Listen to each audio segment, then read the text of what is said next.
नमस्कार दोस्तों, स्वागत है आपका आपके channel one nation one exam पर। तो दोस्तों, इस वीडियो में हम लोग जूनियर एडेड हाई स्कूल का सिलेबस कंप्लीट करेंगे, जिसमें हम रीजनिंग को देखेंगे। इससे पहले मैं रीजनिंग का एक और वीडियो करा चुका हूं, जिसमें मैंने कैलेंडर का पार्ट 1 कराया था। ठीक है दोस्तों, इस वीडियो में हम कैलेंडर का पार्ट 2 देखेंगे और 2 पार्टों में मैंने पूरा कैलेंडर कंप्लीट कराया। अगर आप दोनों वीडियो देख लेते हैं तो आपका कैलेंडर से क्वेश्चन आता है तो आप हल कर पाएंगे। ठीक है दोस्तों, पार्ट 1 देखने के लिए आप डिस्क्रिप्शन में लिंक दिया हुआ है, उसको चेक कर सकते हैं। और अगर आपको ये PDF प्राप्त करनी है तो टेलीग्राम चैनल से प्राप्त कर सकते हैं, जिसका लिंक भी डिस्क्रिप्शन में दिया हुआ है। दोस्तों, सबसे पहले हम सिलेबस की बात करते हैं। जूनियर एडेड में कुल आपके 7 चैप्टर दिए हुए हैं रीजनिंग में। ठीक है दोस्तों, तो हम धीरे धीरे रीजनिंग के 7 चैप्टरों को समझेंगे, जिसमें हम सबसे पहले कैलेंडर को समझ रहे हैं और इसका पार्ट मैंने 1 करा दिया है, उसे आप अवश्य देखिएगा। इस वीडियो में हम पार्ट 2 देखेंगे। ठीक है दोस्तों, तो चलिए वीडियो को शुरू करते हैं। कैलेंडर, सबसे पहले हम समझते हैं अधिवर्ष यानी लीप वर्ष क्या होता है। तो दोस्तों, 3 साधारण वर्ष के बाद अधिवर्ष आता है, जैसे कि 2021 लिखा हुआ है, फिर 22, फिर 23 और फिर 24। तो 3 साधारण वर्षों के बाद हमारा लीप वर्ष या अधिवर्ष आता है। ठीक है दोस्तों, जनरली हम बोलते हैं 4 वर्षों के बाद आता है लीप वर्ष, तो वो हमारे बोलने में एरर है। 3 वर्षों के बाद आता है लीप वर्ष। इसको दूसरी भाषा में बोल सकते हैं कि चौथा वर्ष जो होता है वह अधिवर्ष होता है। ठीक है दोस्तों, लीप ईयर 2 प्रकार के होते हैं। एक आपका लीप ईयर जो होता है वह साधारण लीप ईयर जैसे होता है कि 2024 लिखा हुआ है। ठीक है दोस्तों, तो हम आखिरी की 2 डिजिटों को 4 से भाग देते हैं और अगर पूर्णतः कट जाता है तो वह हमारा लीप ईयर हो जाता है। ठीक है दोस्तों, और दूसरे प्रकार का लीप ईयर कैसा होता है, वह होता है सेंचुरी लीप ईयर। ठीक है दोस्तों, जैसे कि आपका दिया हुआ है 2000।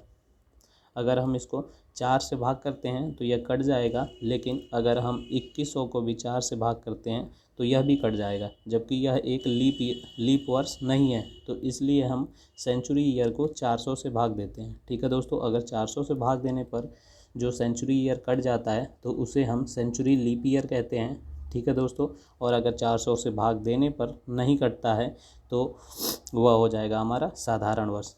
ठीक है दोस्तों, उम्मीद करता हूँ आपको समझ में आ गया होगा। बाकी सेंचुरी किसे कहते हैं, तो जिसके लास्ट में 2 जीरो लगे हैं उसी को हम 400 से भाग देंगे। अब जैसे हम क्वेश्चनों को देख लेते हैं, किस प्रकार के क्वेश्चन आते हैं। तो निम्न में से कौन सा अधिवर्ष है। दोस्तों, यहाँ पे सारे सेंचुरी ईयर दिए हुए हैं, क्योंकि सबके लास्ट में डबल जीरो हैं। तो हम क्या करेंगे, सभी को 400 से भाग देंगे। तो पहला जो ऑप्शन दिया हुआ है वह तो 4 से कट जाएगा और यह हमारा लीप वर्ष हो जाएगा। फिर हम दूसरे ऑप्शन को करते हैं, तो यह भी हम 400 से करेंगे, क्योंकि यह सेंचुरी ईयर है। तो यह 4 से नहीं कटेगा और शेष बच जाएगा, इसलिए यह हमारा लीप वर्ष नहीं होगा। इसी प्रकार थर्ड ऑप्शन जो दिया हुआ है 2200, इसको भी हम 400 से भाग देंगे, तो यह भी हमारा लीप वर्ष नहीं होगा। तो ऑप्शन ए जो है वह सही हो जाएगा। अगर आपसे दूसरा प्रश्न देखते हैं, अगर आपसे पूछता है प्रत्येक 3 साधारण वर्ष के बाद आने वाला चौथा वर्ष अधिवर्ष होता है, तो ऑप्शन दिए रहेंगे सत्य, असत्य। तो दोस्तों, इसका सही आंसर होगा असत्य।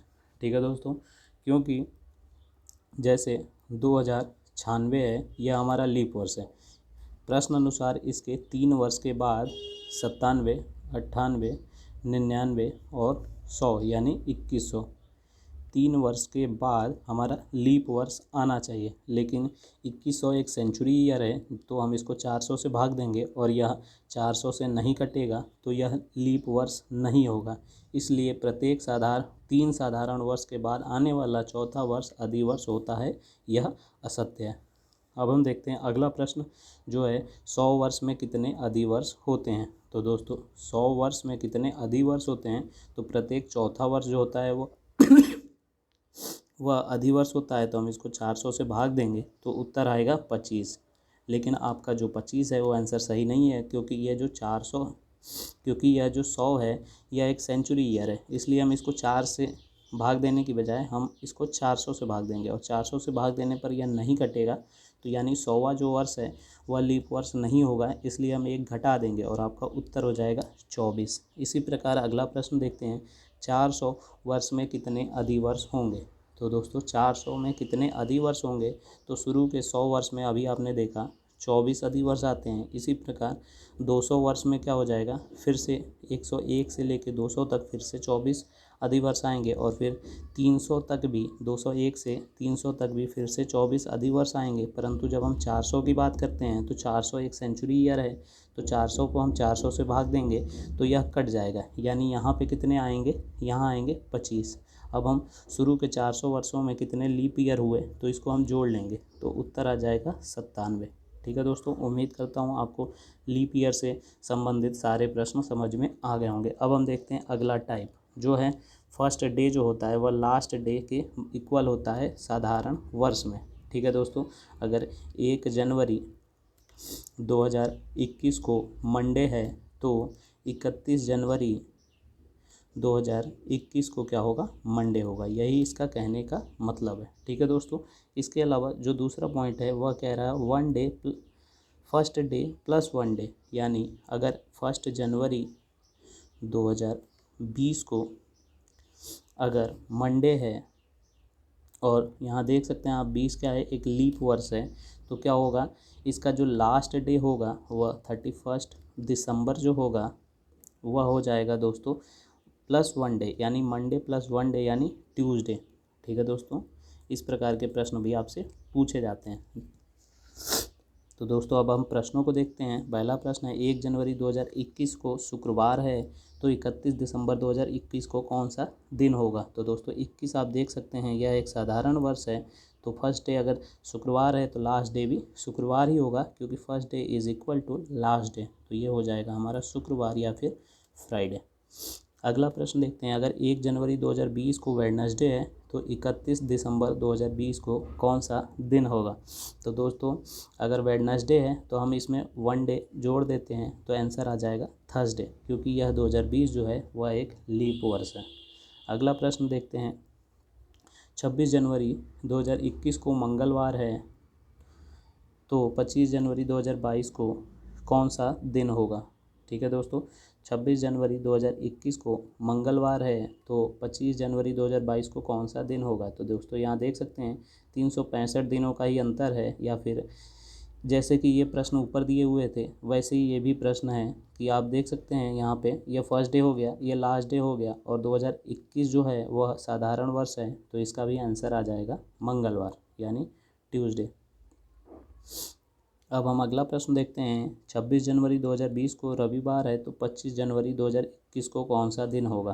तो दोस्तों 2020 जो है वह हमारा लीप वर्ष है, तो क्या हो जाएगा, लीप वर्ष में 1 डे जुड़ जाता है, तो रविवार से क्या हो जाएगा हमारा सोमवार उत्तर हो जाएगा। ठीक है दोस्तों, आपको यहाँ ध्यान देना होगा कि 26 जनवरी 2020 के बाद आपकी जो फरवरी आएगी वह फरवरी में कितने दिन होंगे, 29 दिन होंगे, इसलिए हमने 1 डे जोड़ दिया।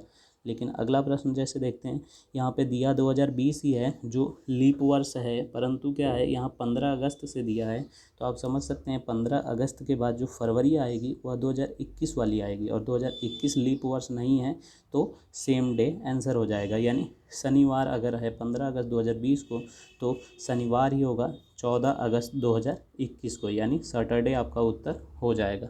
अब हम देखते हैं अगले टाइप के प्रश्नों को।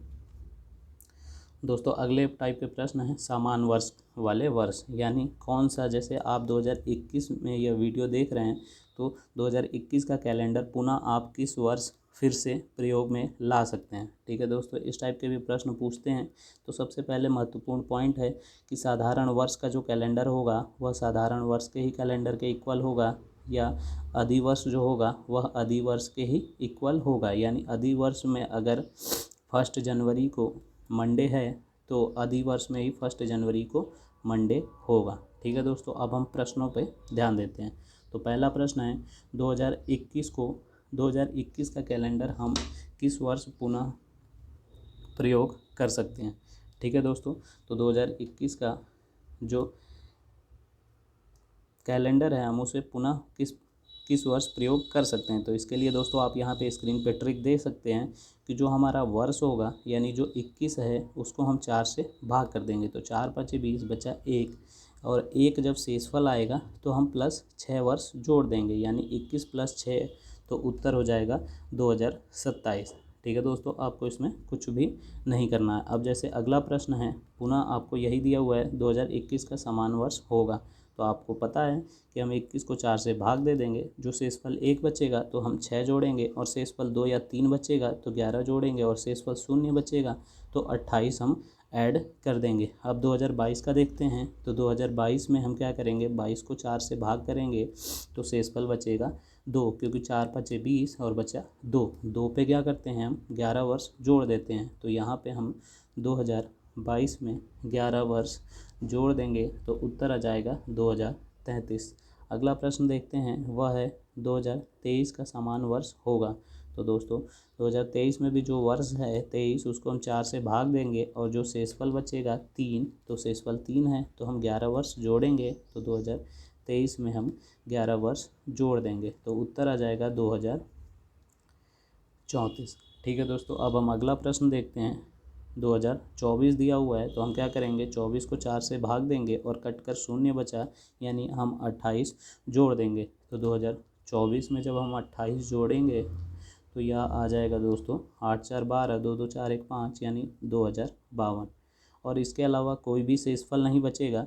जैसे कि अगर हम 2025 लेते हैं तो क्या हो जाएगा, 25 को जब हम 4 से भाग करेंगे तो 4 5 20, 4 से 24, यानी 1 बचा। यानी आपका जो शेषफल है वह इन्हीं में से बचेगा, या तो 1 आएगा, या 2, या 3, या फिर 0। 4 इसलिए नहीं आएगा क्योंकि जब 4 को हम 4 से विभाजित करेंगे तो यह पुनः कट के 0 आ जाएगा, और 5 को हम 4 से विभाजित करते हैं तो 5 शेषफल ना आकर 1 शेषफल आ जाएगा, यानी यही आपके शेषफल आएंगे। अब हम अगला प्रश्न देखते हैं, जो आते हैं से या के से रिलेटेड, यानी आपको प्रश्न में कहेगा इस दिन से 3 दिन बाद या इस दिन के 3 दिन बाद। तो इन प्रश्नों को भी आप ध्यान से देखें। दोस्तों सबसे पहले कॉन्सेप्ट समझ लेते हैं। तो क्या होगा, इसमें हम एक आधार दिन या बेस डे लेंगे। ठीक है दोस्तों, जो बीता हुआ दिन होगा उसे हम LHS यानी लेफ्ट हैंड साइड पे लिखेंगे, और जो आने वाला दिन होगा वह RHS यानी राइट हैंड साइड पे लिखेंगे। जैसे कि प्रश्न है, यदि आज रविवार है तो आज क्या हो गया दोस्तों, यह हमारा बेस डे हो गया और रविवार हो गया, यानी बेस डे क्या है, रविवार है। आज रविवार है तो आज से, जब से की बात करता है तो जो हमारा बेस डे होता है उसको भी इंक्लूड करते हैं, तो यह पहला दिन हो जाएगा। से 4 दिन बाद कौन सा दिन होगा, तो यह पहला दिन हो गया। दूसरा क्या हो जाएगा, यह रविवार है तो सोमवार। तीसरा क्या हो जाएगा, मंगलवार। और चौथा क्या हो जाएगा, बुधवार। और कह रहा से 4 दिन बाद, यानी इसके 4 दिन बाद, तो 4 दिन बाद क्या होगा, तो वह आ जाएगा गुरुवार या फिर थर्सडे। अब हम अगला प्रश्न देखते हैं, जो है के से रिलेटेड, यानी यही प्रश्न अगर के से पूछ देता है कि यदि आज रविवार है तो आज के 4 दिन बाद, तो हमारा बेस डे क्या हो जाएगा, बेस डे हो जाएगा रविवार। और जब के की बात करता है तो जो हमारा क्वेश्चन में दिया रहता है उसको हम ना ले करके अगले दिन को लेते हैं, तो यह हो जाएगा पहला दिन मंडे, दूसरा दिन हो जाएगा ट्यूसडे, तीसरा दिन हो जाएगा वेडनेसडे, चौथा दिन हो जाएगा थर्सडे, और 4 दिन के बाद कह रहा है, यानी 4 दिन के बाद जो 5वां दिन आएगा वो आ जाएगा फ्राइडे, और वही आपका आंसर हो जाएगा। तो दोस्तों इस टाइप के भी आपने प्रश्न देख लिए। अब हम देखते हैं बर्थडे वाले क्वेश्चन, यानी बर्थडे जन्मदिन वाले क्वेश्चन किस प्रकार से आते हैं। तो दोस्तों आप ध्यान दें कि जो बड़ा होगा उसे हम लेफ़्ट में लिखेंगे, और जो छोटा होगा उसे हम राइट में लिखेंगे। इस बात का आपको ध्यान देना है। ठीक है दोस्तों, और अगर बड़ा आपको ज्ञात हो गया तो यहाँ से हम प्लस करके छोटा वाला ज्ञात करेंगे। जैसे कि प्रश्न आप देख सकते हैं कि ए बी से 127 दिन बड़ा है, यानी ए बड़ा है तो हमने लिखा लेफ़्ट में, और बी छोटा है तो इसको लिखा हमने राइट में। और 127 दिन बड़ा है तो यहाँ हमने बीच में लिखा 127 दिन का गैप है, इसलिए 127, और हमेशा हम 7 से भाग करेंगे। तो 7 से अगर हम इसको भाग करते हैं तो यह बचेगा हमारा शेषफल 1। और कह रहा है ए का जन्म जो है वह मंगलवार को हुआ है, यानी ट्यूसडे को हुआ है, और शेषफल क्या बचा, 1 बचा। और हमने लेफ़्ट साइड वाला या बड़ा वाला निकाला है, तो हम बड़े से छोटे वाले में जाने के लिए क्या करेंगे, हम प्लस करेंगे। तो यहाँ पे ट्यूसडे में +1 हो जाएगा और बी आ जाएगा वेडनेसडे। ठीक है दोस्तों, अब हम देखते हैं अगला प्रश्न।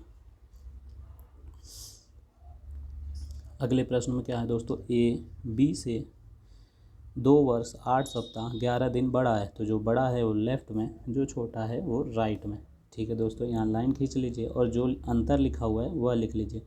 2 वर्ष 8 सप्ताह और 11 दिन, और इसको हम कितने से भाग करते हैं? इसको हम भाग करते हैं 7 से। ठीक है दोस्तों, यहाँ पे 2 वर्ष जो दिया है, अगर कुछ अधिवर्ष नहीं लिखा है तो हम साधारण वर्ष लेंगे, और साधारण वर्ष में कितने होते हैं? 365 दिन। तो 365 दिन और 2 बार हैं, तो यानी 365 प्लस 365 बटे 7। तो यहाँ से अगर आप इसको काटते हैं तो 1 बचा, और यहाँ भी 1 बचेगा, यानी इसको कट किया तो 1 + 1 यानी 2 बचा, और यह सप्ताह है तो पूरा पूरा कट जाएगा, और यह क्या होगा? 7 कट जाएगा, बचेगा 4, यानी 2 + 4 यानी 6 आपके ऑड डेज आ गए। और ए का जन्म जो है वह शनिवार को दिया हुआ है, शनिवार को, यानी जो आपका यह दिया हुआ है ए, और इधर से हम इधर जाने के लिए क्या करते हैं? प्लस करते हैं, तो इसमें जो ऑड डेज आए वो हम प्लस कर देंगे। तो शनिवार से +6 करेंगे तो क्या आएगा?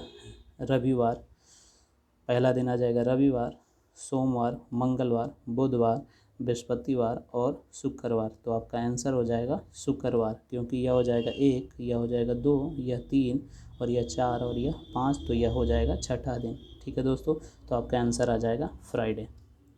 अब हम देखते हैं अगला प्रश्न, जो कि है राइटिंग एरर्स में। जैसे क्या होता है कि किसी को पता नहीं है कि कौन सा मंथ कितने दिन का है, तो वो गलती कर देता है और 30 दिन की बजाय, या फिर नेक्स्ट मंथ लिखने की बजाय उसे 32 दिन लिख देता है। तो क्या करेंगे? यहाँ पे आप ध्यान दीजिएगा, यह जो 5वां महीना है वह कितने दिन का होता है? तो जनवरी, फरवरी, मार्च, अप्रैल, मई, यानी 5वां जो है वो मई है, और मई कितने दिन का होता है?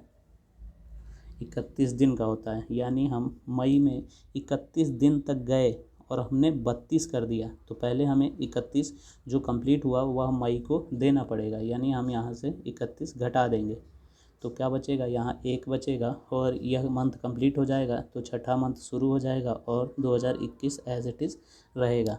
यानी आपको जो मंथ है उसे बस ध्यान देना है कि यह कितने दिनों का मंथ है, और जितने दिन का होगा उतना हम घटा देंगे। जैसे अगला प्रश्न है, तो इसमें चौथा मंथ है जो है अप्रैल, और अप्रैल होता है 30 दिन का, तो यहाँ से हम 30 घटा देंगे, तो आंसर आ जाएगा 2, और यहाँ चौथा मंथ कंप्लीट हो गया यानी 5 आ गया, और 2021 आ गया। यह हुआ दिनों में जब हम गलतियाँ करते हैं। और जब हम दिन के साथ साथ मंथ में भी एरर कर दें तो हम क्या करेंगे? सबसे पहले 12 महीने होते हैं तो हम 12 महीने घटा देंगे और ईयर में जोड़ देंगे। तो यहाँ से हम 12 घटाएंगे तो ये बचेगा 7, और ईयर में जुड़ जाएगा तो 2022 हो जाएगा। इसके अलावा यहाँ 39 है, और 7वां महीना जो है वो आपको देखना होगा, वह जुलाई होता है, और जुलाई कितने दिन का होता है? 31 दिन का, तो यहाँ से हम 31 घटा देंगे तो यह हो जाएगा 8, और यहाँ 1 महीना जुड़ गया तो 8/8/2022। ठीक है दोस्तों, तो यहाँ पे आपका जो कैलेंडर है वह पूर्णतः कंप्लीट हो जाता है। ठीक है दोस्तों, अगर आपने दोनों पार्ट देखे हैं तो आपके कोई भी क्वेश्चन नहीं फंसेंगे, और इसके अलावा किसी प्रश्न में आपको दिक्कत है तो आप नीचे कमेंट अवश्य कीजिएगा, और चैनल से जुड़ जाएं। आपका जूनियर एडिट का अगर आपने फॉर्म भरा है तो आपको पूरा सिलेबस जो है कंप्लीट कराया जाएगा, खासकर रीजनिंग और मैथ कंप्लीट कराई जाएगी। ठीक है दोस्तों, वीडियो को ज़्यादा से ज़्यादा शेयर करें, चैनल पर पहली बार आएँ तो सब्सक्राइब करने के साथ बेल आइकन पर क्लिक करें, और पूरी वीडियो देखने के लिए बहुत बहुत धन्यवाद दोस्तों।